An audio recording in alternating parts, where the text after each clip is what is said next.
Welcome back to this new inspirational video. Today I wanted to start with a book called Creative Mind and Success, which was written by Ernest Holmes over, well, I guess 100 years ago, or close to it, or over it. One of the two. I know it's perhaps some sites give a different publication date to the first copy of this book, but it's very close to that at least.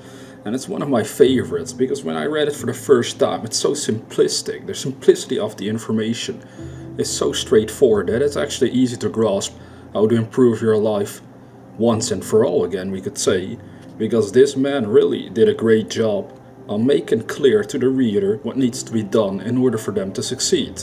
Ultimately, we want to make sure that we use our mind for us and not against us. When you're using your mind to doubt and feel full of worries, you're clearly using your mind against yourself.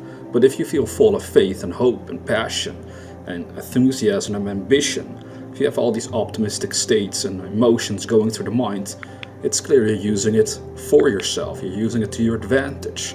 This book is going to remind you again that it's about the state of mind that we're in that's going to determine whether we will succeed or not. And if it's that simple, which at times it isn't simple, of course, but the idea of this is very simple to understand, then our whole duty is to make sure that we are using our mind for us. And nobody else can do it for us, so therefore it's all in our own hands, and that should give you great hope instead of feeling, well, worried that you don't know if you can find the right people to help you do it, because you don't really need that if you understand this information.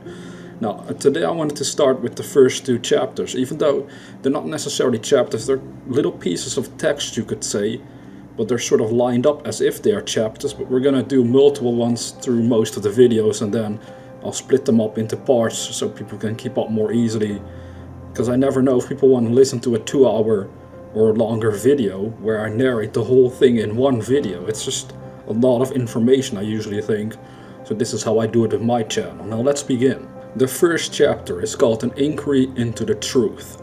Ernest started it out by saying, "An inquiry into the truth is an inquiry into the cause of things as the human race sees and experiences them. The starting point of our thought must always begin with our experiences. We all know that life is, else we could not even think that we are. Since we can think, say and feel, we must be. We live, we are conscious of life. Therefore we must be and life must be. If we are, life and consciousness, self-knowing, then it follows that we must have come from life and consciousness. Let us start then with the simple fact. Life is and life is conscious. But what is the nature of this life? Is it physical, mental, material, or spiritual? A little careful thinking based upon logic, more than any merely personal opinion, will do much in clearing up some of these questions that at first seem to stagger us with their bigness. How much of that which is made we call life? The answer would have to be, life is all that there is. It is the reason for all that we see, hear, feel, all that we experience in any way. Now nothing from nothing leaves nothing, and it is impossible for something to proceed from nothing. Since something is, that from which it came must be all that is. Life then is all that there is. Everything comes from it, ourselves included.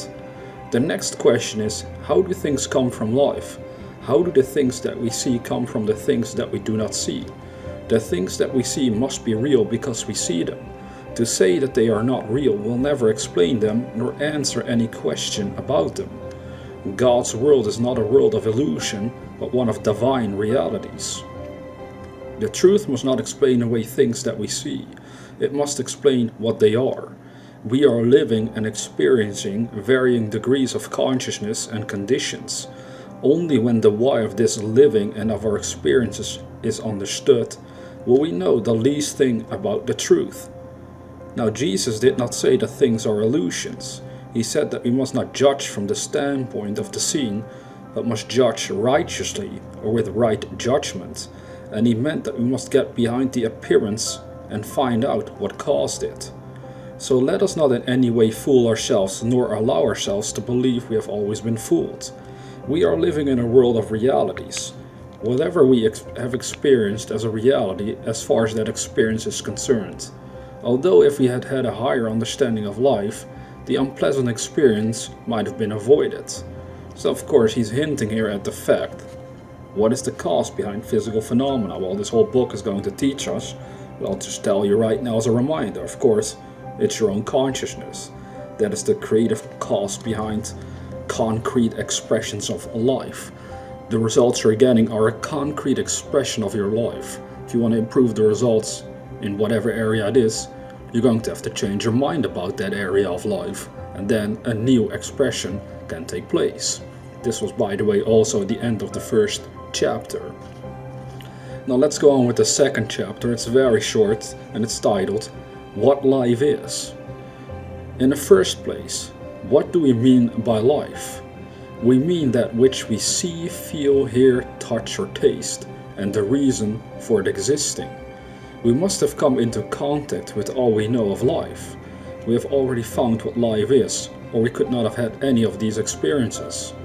In the beginning was God, or life. Out of this life which is, everything which is made. So life must flow through all things. There is no such thing as dead matter. Moreover, life is one and it cannot be changed except into itself. All forms are forms of this unity and must come and go through some inner activity. This inner activity of life or nature must be some form of self-consciousness or self-knowing. In our human understanding, we could call this inner knowing or consciousness thought. The spirit of life, or God, must make things out of himself through self-recognition or self-knowing, or as we would call it, thinking. Since God is all, there is nothing to hinder him from doing what he wishes, and the question then becomes, how do things come into being? Well, this is answered by understanding the following. God makes them out of himself. God thinks or knows, and that thing which he thinks or knows appears from himself, and is made out of himself. There is no other possible explanation for what we see. Unless people are willing to begin here, they will never understand how it is that things are not material, but spiritual. That is the end of the second chapter. Now already we've actually gone over some huge points, even though explained in a very simple, straightforward way. As I said at the beginning of the video, that's how this book is written. It's really awesome. It just gives you something to think about for yourself. Because again, the very end of the second chapter. By understanding that things are not material but spiritual, that can give you insane power. You could say enormous power is a better word instead of insane. It gives you enormous power if you understand that things are not material but spiritual. Again, that means that if you are facing situations in your life that you do not like, but that you would like to improve, then you know that you don't have to fight with the material side of it all. You don't actually have to fight in general, but you want to work with the spiritual side of the situation. Now, what is the spiritual side of your life? It's your own consciousness.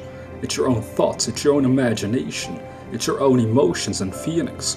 They're all these invisible things that we experience, and therefore they are the spiritual side of our lives, or at least just a fraction of it, because there's so much that we can't even observe with our physical senses that is part of this universe.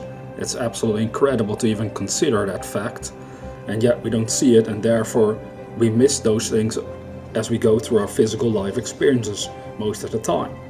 But in this case, we just want to understand that the title of this book actually hints exactly at what needs to be done in order to succeed in life. We're going to have to use our minds in a creative way, and then success will follow. So if you're ready to become a bigger success in your life with the goals you have, pay close attention to this book if you haven't read it before.